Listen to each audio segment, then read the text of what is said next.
60세 이후의 집 선택. 이건 그냥 부동산 얘기가 아니다. 잘못 고르면 남은 20년을 불안과 후회 속에 보내고 제대로 고르면 매일이 두 번째 청춘이 된다. 당신이 지금 사는 그 집이 언젠가 당신을 구할 수도 당신을 못 안을 수도 있다. 문제는 대부분이 그 차이를 떠밀려 이사하는 날에야 깨닫는다는 것이다. 경고한다. 준비 없는 노후 주거는 당신의 돈, 건강, 관계, 심지어 자존심까지 삼켜버린다. 지금부터 내가 말하는 기준은 평범한 조언이 아니다. 이건 생존 매뉴얼이고 동시에 당신이 마지막까지 주도권을 쥐고 살 수 있는 유일한 무기다. 읽고 나면 분명 한 가지 결심이 생길 것이다. 이사, 내가 선택해서 간다. 절대 떠밀리지 않는다. 60세 이후의 삶에서 가장 먼저 받아들여야 할 사실은 이사는 온다는 것이다. 당신이 원해서가 아니라 몸이 말을 듣지 않거나 배우자를 떠나보내거나 계단이 많은 집이 하루아침에 위험구역이 되거나 월세가 오르고 동네의 분위기와 안전이 바뀌면서 어느 날 문 앞까지 들이닥친다.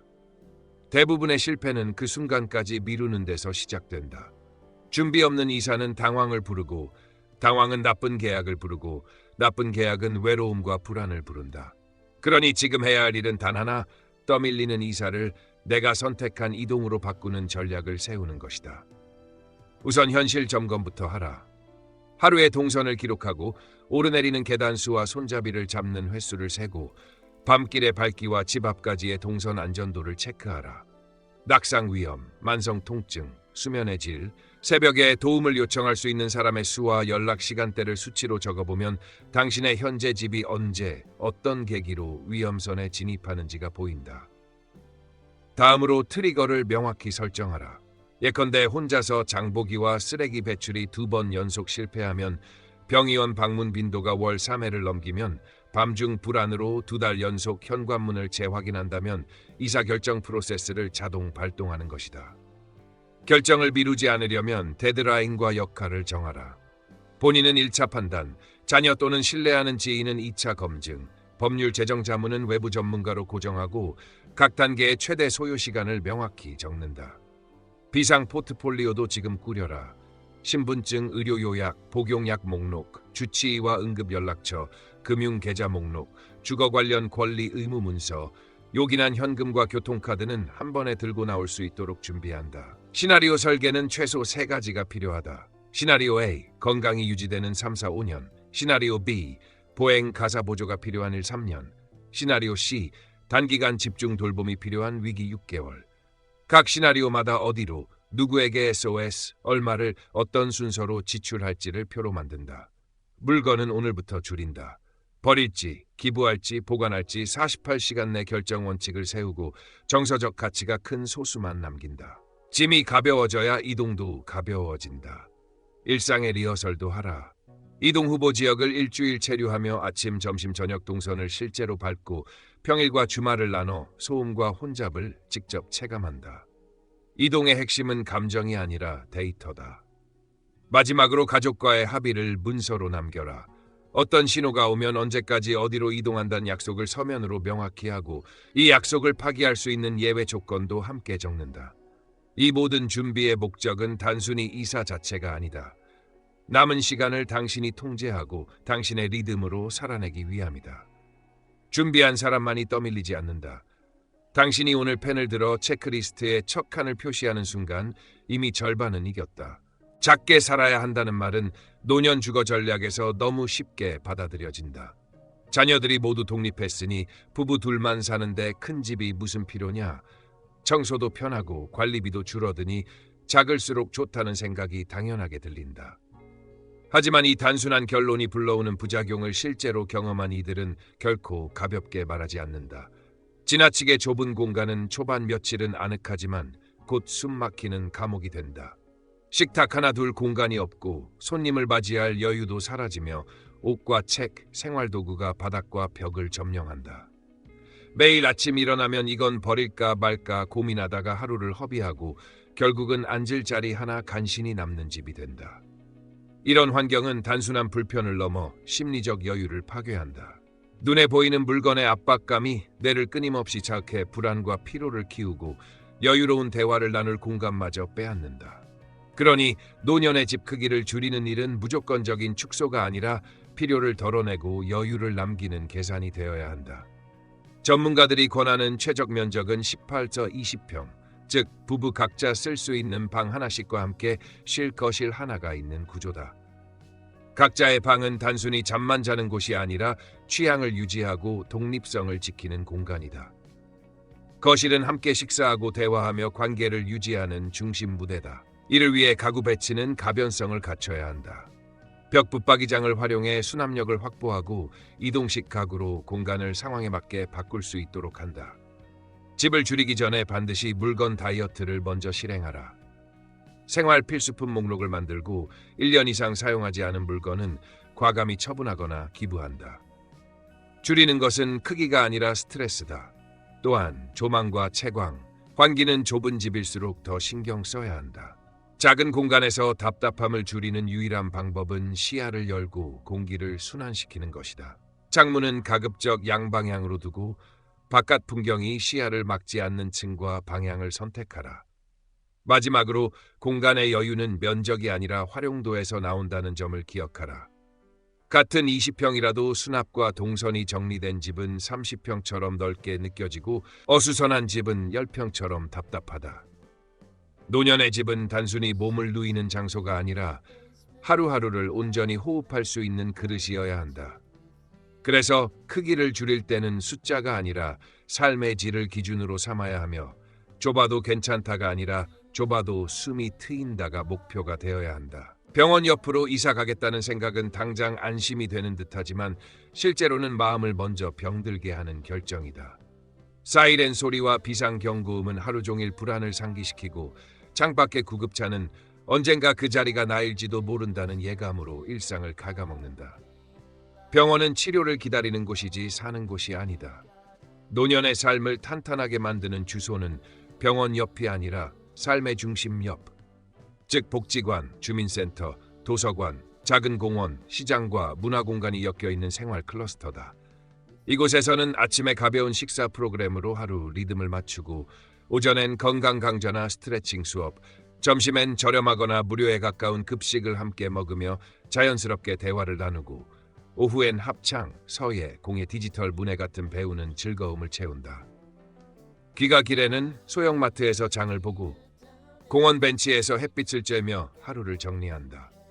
병원 인접이 지출 중심의 주소라면 복지관 인접은 관계, 건강, 배움으로 이어지는 투자 중심의 주소다. 선택 기준은 명확해야 한다. 병원은 도보 10분 이내면 충분하고 집 바로 옆은 피한다. 대신 삶의 중심에 해당하는 거점은 문을 나서서 5분 안에 닿을 수 있어야 하며 경사도와 횡단보도 신호 대기 시간, 보도폭과 가로등 밝기, 비눈 날씨에서 미끄럼 위험까지 직접 걸어 체크한다. 복지관의 주 5일 운영 여부, 급식의 영양 균형, 프로그램 다양성과 비용, 무료 혹은 도시락 한 끼 이하 수준, 이용자 연령대의 혼합도, 직원 응대와 위기 시 연락망 구축 상태는 필수 점검 항목이다. 도서관과 문화공간의 유무는 대화 주제를 확장하고 인근 소형시장이나 상가밀도는 자잘한 심부름을 자립적으로 해결하게 해준다. 단지 내 경로당과 주민모임 게시판, 공원 산책로의 연결성은 오늘 나갈 이유를 매일 만들어준다. 소음은 병원 사이렌이 아니라 아이 울음과 장보기 수레소리, 버스 정류장의 생활 소음이어야 하며 그 소음은 불안이 아니라 생기다. 집을 보러 갈 때는 한 번의 닷방문으로 끝내지 말고 출근, 학교, 야간 시간대를 나눠 3번 이상 걸어보며 동선의 안전과 밝기, 골목의 시야 확보, 길모퉁이 상권의 체감 밀도를 확인한다. 마지막으로 자산 관점에서도 삶의 중심 인접은 유리하다. 복지 인프라, 공원, 작은 상권이 겹치는 지역은 수요가 꾸준해 황금성이 높고 향후 돌봄, 방문 간호, 주간보호 같은 서비스와의 연계도 수월하다. 당신이 병원 바로 옆에 살지 않아도 되는 이유는 간단하다. 응급은 10분이면 충분히 닿아야 하고 일상은 매일 5분 안에 활짝 열려 있어야 한다. 노년의 건강을 지키는 건 입원실이 아니라 문 밖 5걸음의 만남과 배움, 그리고 가벼운 걸음으로 시작되는 한나절이다. 자녀와 함께 사는 것은 노년의 외로움을 덜어줄 것 같지만 실제로는 관계의 균열을 앞당기는 선택이 될 수 있다. 처음 몇 주간은 손주 웃음소리와 저녁 식탁의 온기가 반갑지만 2달이 지나면 작은 말투의 변화, 식사 자리에 흐르는 묘한 침묵, 시선의 회피가 시작된다. 이유는 단순하다. 가족이라는 이름으로 서로의 자유를 갉아먹기 때문이다. 자녀 입장에서는 언제나 부모가 집안에 있다는 사실이 눈치라는 이름의 족쇄가 되고, 부모 입장에서는 내 집이 숙식 제공소로 변한 듯한 피로가 쌓인다. 진짜 해법은 거리를 두되 손이 닿는 거리 안에 사는 것이다. 이상적인 거리는 엘리베이터를 타지 않아도 되는 거리, 혹은 걸어서 5분 이내다. 이 정도면 위급 상황에 바로 달려갈 수 있지만 일상은 완전히 독립적으로 유지된다. 이런 거리의 집을 고를 때는 몇 가지 조건을 반드시 체크해야 한다. 첫째, 자녀 집과 오가는 길이 계절과 날씨에 상관없이 안전하고 편해야 한다. 눈, 비가 오는 날에도 미끄럽지 않은 보도, 가로등이 충분한 골목, 차와 보행자의 동선이 분리된 인도가 확보되어야 한다. 둘째, 양측 집의 구조가 서로 사생활을 침해하지 않도록 배치되어야 한다. 같은 단지라면 복도형보다는 계단실형, 창문과 발코니가 서로 마주보지 않는 배치가 좋다. 셋째, 상호 방문 규칙을 미리 정해두어야 한다. 예고 없는 방문을 피하고 식사, 가사, 손주 돌봄 지원의 범위를 명확히 하며 각자 집에서 보내는 시간을 존중하는 합의를 문서나 메모로 남기는 것도 방법이다. 넷째, 자녀 집과 부모 집 사이에 중립적인 만남의 거점을 하나 두면 좋다. 근처 카페, 공원 벤치, 동네 식당 같은 곳이 자연스러운 만남의 장이 되어 집이 감정 소모의 장소가 되지 않게 한다. 다섯째, 양측 모두에게 자유시간을 보장해야 한다. 부모는 자녀 부부가 보내는 주말과 휴일을 존중하고, 자녀는 부모의 개인 일정과 친구 모임 시간을 침범하지 않는다. 마지막으로 이 거리는 단순한 물리적 거리 이상이다. 가까움은 도움을 가능하게 하고 거리는 존중을 가능하게 한다. 이렇게 설정된 황금 거리는 노년의 독립성과 가족의 애정을 동시에 지켜주는 완충지대가 된다. 결국 부모와 자녀가 오래도록 좋은 관계를 유지하는 방법은 함께 사는 것이 아니라 서로를 찾아갈 이유와 거리를 균형 있게 유지하는 데 있다. 많은 사람들이 은퇴 후 전원주택을 꿈꾼다. 앞마당에는 채소와 꽃이 자라고 뒷뜰에는 나무 그늘이 드리우며 아침에는 새소리와 함께 커피를 마시고 저녁에는 바비큐 파티를 하는 장면을 상상한다. 하지만 이 낭만은 대개 첫 달을 넘기지 못한다. 현실은 사계절 내내 노동이다. 봄이 오면 잡초가 하루가 다르게 치솟고 꽃과 채소를 가꾸려면 하루 종일 허리를 굽혀야 한다. 여름이 되면 모기, 파리, 벌레들이 창문과 문틈을 파고들고 밤에도 방충망 주변이 윙윙거린다. 가을은 낙엽이 끝없이 쏟아져 내려 마당과 지붕, 배수구를 막고 하루 걸러 빗자루를 들어야 한다. 겨울은 눈이 쌓여 지붕과 진입로를 치우다 미끄러져 다치는 위험이 늘 따라다닌다. 도시에서는 전화 한 통이면 가능한 수리와 배달도 전원주택에선 직접 해결하거나 멀리서 사람을 불러야 한다. 갑작스럽게 몸이 아파도 주변에 도움을 청할 이웃이 없고 응급차가 오기까지는 도로 상황에 따라 수십 분이 걸릴 수 있다. 실제로 많은 이들이 전원 생활을 시작한 지 1년 안에 다시 도시로 돌아온다. 경치는 그림 같지만 사람 소리가 없는 감옥이라는 표현이 결코 과장이 아니다. 노년의 삶은 고요와 자연보다 안전과 교류가 더 중요하다.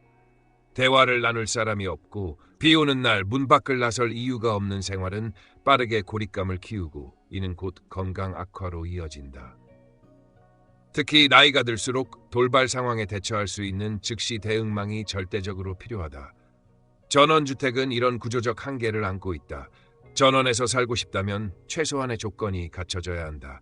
도보 또는 10분 이내 차량 이동 거리 안에 병원, 약국, 마트, 복지관이 있어야 하고 이웃과의 연결망이 형성돼 있어야 한다.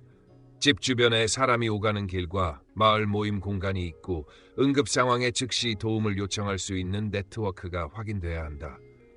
그렇지 않으면 전원주택은 휴양지가 아니라 매일을 버텨야 하는 외딴 전초기지가 된다. 노후의 집은 풍경보다 사람, 흙냄새보다 목소리가 먼저다. 아무리 아름다운 경치라도 그 속에서 혼자 늙어가야 한다면 그것은 낭만이 아니라 고립의 다른 이름일 뿐이다.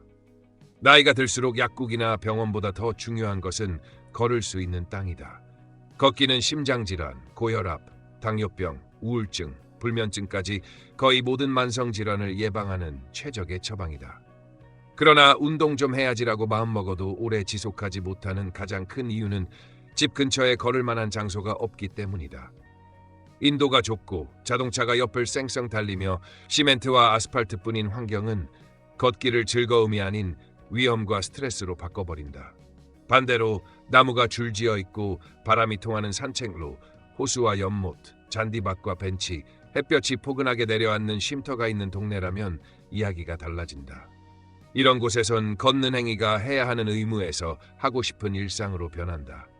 걸으면서 이웃과 인사를 나누고 꽃이나 새소리를 발견하며 하루의 생각을 정리하는 이 시간은 단순한 운동이 아니라 삶을 지탱하는 정신적 백신이다. 집을 고를 때는 반드시 공원이나 산책로와의 거리를 지도상으로만 확인하지 말고 직접 걸어서 동선과 환경을 체크해야 한다. 출입구에서 공원까지의 거리, 횡단보도의 신호 대기 시간, 가로등 밝기, 경사도, 길의 폭과 재질, 비 오는 날 배수 상태까지 꼼꼼히 살펴야 한다. 공원 내부도 중요하다. 나무 그늘과 햇볕이 골고루 드는지, 벤치가 적절히 배치되어 있는지, 휠체어나 유모차도 편히 다닐 수 있는 폭과 경사인지 확인해야 한다. 산책로 주변에 화장실, 음수대, 간이 운동기구 같은 편의시설이 있는지도 체크 포인트다. 특히 노년층에게 좋은 산책 환경은 목적지와 동기가 있는 길이다. 단지 안경로당, 작은 카페, 동네 도서관, 복지관, 시장이 산책로와 연결돼 있으면 외출이 단순한 운동을 넘어 사회적 활동으로 확장된다. 공원이 집값에 반영되는 이유는 단순한 조망 가치 때문이 아니라 그 공간이 사람을 오래 살게 하기 때문이다. 걸을 수 있다는 것은 곧 내가 아직 세상과 연결돼 있다는 증거다.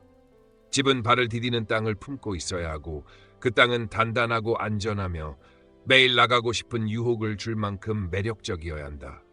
노년의 건강은 약병에서가 아니라 집 앞 산책길에서 시작된다. 나이가 들수록 집은 단순한 거주지가 아니라 언제든 현금화할 수 있는 안전 자산이 되어야 한다. 지금은 여기서 죽을 때까지 살 거야 라고 생각할 수 있지만 인생은 그렇게 단순하게 흘러가지 않는다. 배우자의 사별, 예기치 못한 병환, 장기 치료나 돌봄이 필요한 상황이 오면 집을 팔아 그 비용을 충당해야 하는 순간이 찾아온다. 문제는 그때 팔리지 않는 집이 당신의 발목을 잡는다는 것이다. 외딴 시골, 지나치게 오래된 구조, 특수한 인테리어나 과도한 개조, 접근성이 떨어지는 전원주택은 살 때는 매력적이지만 팔 때는 외면당하기 쉽다. 이런 집은 매수 수요가 제한적이어서 가격을 크게 낮춰도 거래가 어렵고 시장에 장기간 매물로 남아 가치가 더 하락한다. 노년의 집을 고를 때는 살기 좋은 집이면서 동시에 팔기 쉬운 집이어야 한다는 원칙을 반드시 세워야 한다. 교통 접근성은 기본이다. 대중교통이 10분 이내로 닿고 고속도로나 주요 도로 진입이 편리해야 한다. 생활 인프라도 필수다. 도보거리에 병원, 약국, 마트, 복지관, 공원이 있어야 하며 학군이 좋거나 배우 수요가 안정적인 지역은 황금성이 높다. 주변 재개발, 재건축 계획이나 도시 확장 정책이 있는지도 체크하라. 구조와 평면도도 중요하다. 엘리베이터 없는 고층, 채광과 환기가 나쁜 구조, 동선이 불편한 집은 매수자층이 좁아진다. 반면 무난한 구조와 중간 크기 18, 30평대의 주택은 젊은 세대부터 노년층까지 폭넓게 수요를 확보할 수 있다. 내부 인테리어는 자신의 취향만 고집하기보다 되팔 때 무난하게 받아들여질 수 있는 범위에서 조율하는 것이 좋다. 장기적으로는 부동산 시장의 흐름을 주기적으로 점검하며 해당 지역의 거래량과 평균 거래 기간, 실거래가 변동을 체크해 두어야 한다.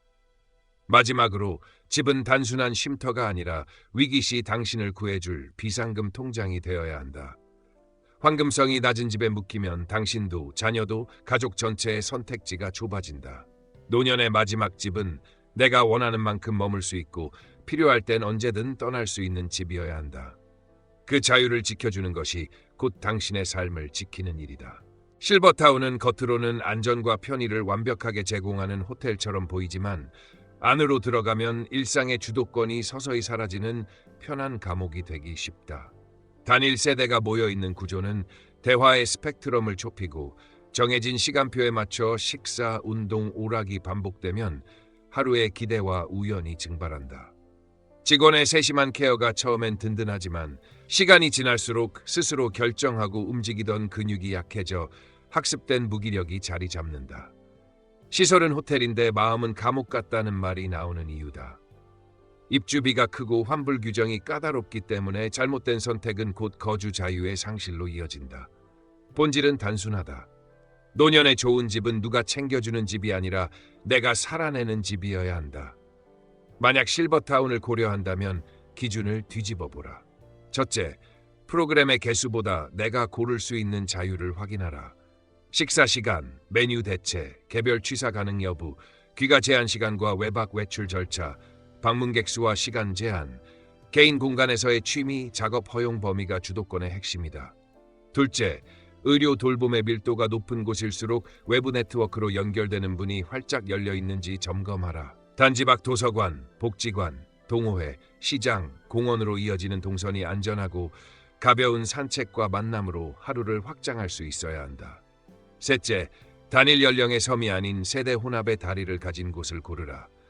어린이 목소리와 직장인의 발걸음, 동네 장터의 소음이 들리는 동네에 붙어 있을수록 생기는 높고 외로움은 낮다. 넷째, 입주 전 72시간 체류 테스트를 하라.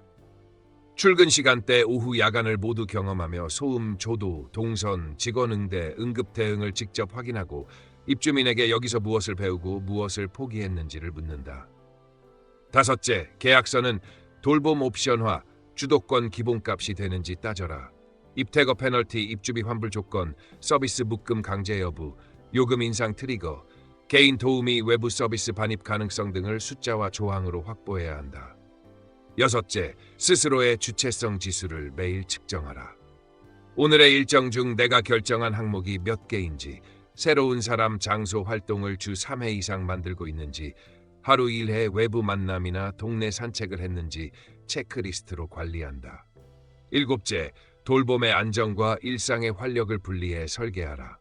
응급 대응은 10분이면 충분히 닿아야 하고 반대로 기쁨과 자극은 문 밖 5분 안에서 만날 수 있어야 한다. 마지막으로 기억하라. 실버타운의 가치는 시설이 아니라 내가 나답게 살 수 있는 여지에서 결정된다. 선택의 버튼을 내가 쥐고 있으면 실버타운은 든든한 베이스 캠프가 되고 버튼을 잃는 순간 같은 방, 같은 대화, 같은 하루가 쌓여 마음을 말린다. 노년의 집을 고르는 기준은 화려함이 아니라 주도권이다. 돌봄은 옵션, 주도권은 기본값. 이 원칙을 계약서와 일상에 동시에 각인할 때 비로소 실버타운은 편한 감옥이 아니라 자유의 발판이 된다. 최근 주거시장에서 주목받는 흐름은 도심 속 전원형 아파트다. 이는 전원주택의 자연환경과 아파트의 생활 인프라를 결합한 형태로 중소도시나 혁신도시, 신도시에서 특히 많이 등장하고 있다. 전주 에코시티, 원주 기업도시, 세종시 도심형 단지, 나주 혁신도시, 파주 운정지구 같은 곳이 대표적이다. 이들 지역의 공통점은 집 밖 50분 이내에 공원, 산책로, 서, 호수 등 자연 친화적인 공간이 있다는 점이다. 그러나 단지 안팎으로 병원, 약국, 복지관, 마트, 도서관, 문화센터가 촘촘히 배치돼 있어 도시 생활의 편리함을 동시에 누릴 수 있다. 무엇보다 서울이나 광역시 핵심지보다 집값이 낮아 은퇴자나 중장년층이 현실적이면서 품격 있는 노후를 설계하기에 적합하다. 주거 공간을 선택할 때 이 모델이 매력적인 이유는 세 가지다. 첫째, 건강 동선이 집과 일체화돼 있다. 아침에 문을 열면 단지 내 산책로로 바로 연결되고 주변 공원까지 무단차로 없는 보행 동선이 이어진다. 계절마다 변하는 풍경과 신선한 공기는 노년의 일상에 자연스럽게 운동과 심리 안정 효과를 제공한다. 둘째, 생활 인프라가 한 권역에 집중돼 있다. 병원과 약국은 물론 장을 볼 수 있는 시장마트, 여가를 즐길 문화센터, 도서관, 사회적 연결망을 만드는 복지관이 모두 가까워 외출 동기가 매일 만들어진다. 셋째, 사회적 안전망이 자연스럽게 형성된다. 아파트 커뮤니티, 경로당, 단지 내 동호회 활동이 활발해 전원주택의 고립 위험 없이 인간관계의 밀도를 유지할 수 있다. 특히 중소도시의 도심형 전원 아파트는 대도시와 달리 과밀하지 않으면서도 교통 접근성이 좋다. KTX, SRT역, 고속도로 IC, 광역버스 노선이 연결돼 자녀 방문이나 외출이 수월하다. 이주를 고려할 때는 몇 가지 구체적 검증이 필요하다. 먼저 산책로와 공원이 실제 생활 속에서 얼마나 활용되는지 현장 체류를 통해 확인해야 한다. 낮과 저녁, 주말과 평일의 이용 인구, 안전성, 조명, 편의시설 상태를 점검하라. 다음으로 병원, 마트, 복지관의 동선과 이동 시간을 실제로 측정하라. 지도상 거리보다 체감 거리가 중요하다. 또한 해당 지역의 인구 구조와 향후 개발 계획을 살펴 향후 10至 20년간 수요가 유지될 가능성을 확인해야 한다. 마지막으로 주택의 평면 구조와 관리 시스템을 검토하라. 전원형 아파트라고 해서 모든 세대가 조망과 채광이 좋은 것은 아니다. 남향, 동남향, 삼면 개방형, 단지 내 소음 차단 구조를 우선적으로 고려하라. 관리비와 커뮤니티 운영 상태도 체크 포인트다. 도시명 전원 아파트의 진정한 가치는 모든 것을 적당히 갖춘 균형에 있다. 자연은 일상 속에서 스며들 만큼 가깝고 도시는 필요할 때 손을 뻗으면 닿는 거리여야 한다. 과도한 고립도, 과밀한 소음도 없는 이 균형이야말로 노년 주거의 이상형이 될 수 있다. 노년 1인 가구 비율은 해마다 증가하고 있으며 70대 이상에선 3명 중 1명이 혼자 산다. 중요한 질문은 누구와 살 것인가가 아니라 혼자 살아도 어떻게 외롭지 않게 살 것인가다. 그 해답은 물리적 고립을 피하는 것이 아니라 심리적 고립을 차단하는 데 있다. 이를 위해 가장 먼저 해야 할 일은 혼자 살지만 혼자가 아닌 구조를 만드는 것이다.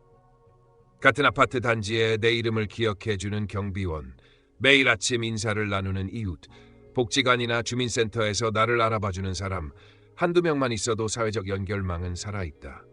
이것은 단순한 호의가 아니라 위기 상황에서 생명줄이 된다. 두 번째 방법은 공동체를 직접 만드는 것이다. 자율 모임, 동아리, 복지관 프로그램은 취미 활동이 아니라 생존 전략이다. 매주 같은 시간에 합창단 연습사, 도서관 낭독회, 걷기 모임, 자전거 동호회, 봉사활동, 마을 신문 만들기 등의 얼굴을 비추면 나를 기억하는 사회적 안전망이 촘촘해진다. 이러한 활동은 정서적 면역력을 높여주고 예상치 못한 위기에도 옆에 서줄 사람을 만들어준다. 세 번째는 절대 피해야 할 동네를 구분하는 것이다. 고립된 전원주택지, 초고층 대단지지만 커뮤니티가 전무한 곳, 복지관과 주민센터가 없는 지역은 혼자 살기에 최악이다. 이런 곳은 몸이 아프지 않아도 마음이 먼저 무너진다. 반대로 아파트 커뮤니티가 활성화돼 있고 경로당 문화센터, 복지관, 보건소가 도보권에 있으며 관리사무소, 주민센터와 긴급 연락망이 잘 연결된 곳은 혼자 살아도 사회와 끊어지지 않는다. 네 번째는 성별에 따른 맞춤 조건이다. 여성 1인 가구라면 철저한 보안이 기본이다. CCTV, 샵 출입 통제, 관리실 응대, 밝은 야간 조명, 믿을 수 있는 여성 커뮤니티나 친밀한 이웃이 주변에 있어야 한다. 남성 1인 가구라면 규칙적인 외부 활동과 생활관리 구조가 중요하다. 복지관이나 운동시설 접근성, 반찬 배달 세탁 서비스, 주치 방문 요양 같은 돌봄 네트워크가 가까이에 있어야 한다.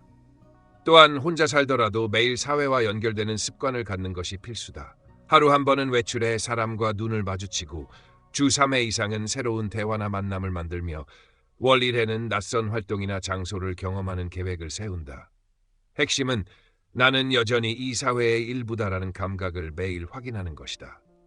노년의 건강은 관계에서 오고 관계는 일상의 작은 반복에서 유지된다. 결국 좋은 집이란 넓고 화려한 공간이 아니라 내가 외롭지 않게 살 수 있도록 매일 세상과 연결해주는 집이다. 오늘 이야기를 끝까지 들으셨다면 이제 노후의 집은 단순히 머무는 공간이 아니라 당신 삶의 마지막 무대라는 걸 아셨을 겁니다. 그 무대가 좁아도 숨이 트이고 조용해도 외롭지 않으며 언제든 떠날 수 있는 준비가 되어 있다면 그곳이 바로 당신의 최고의 집입니다. 남들이 뭐라 하든 당신만의 무대를 지금부터 설계하세요. 지금 이 순간이 바로 그 첫 걸음입니다. 이 영상이 도움이 되셨다면 구독과 좋아요로 지혜의 지도와 함께 해주세요. 그리고 댓글로 당신의 생각과 경험을 나눠주세요. 누군가에겐 그 한 문장이 평생의 방향을 바꿀지도 모릅니다. 우리 함께 더 지혜로운 내일로 걸어갑시다.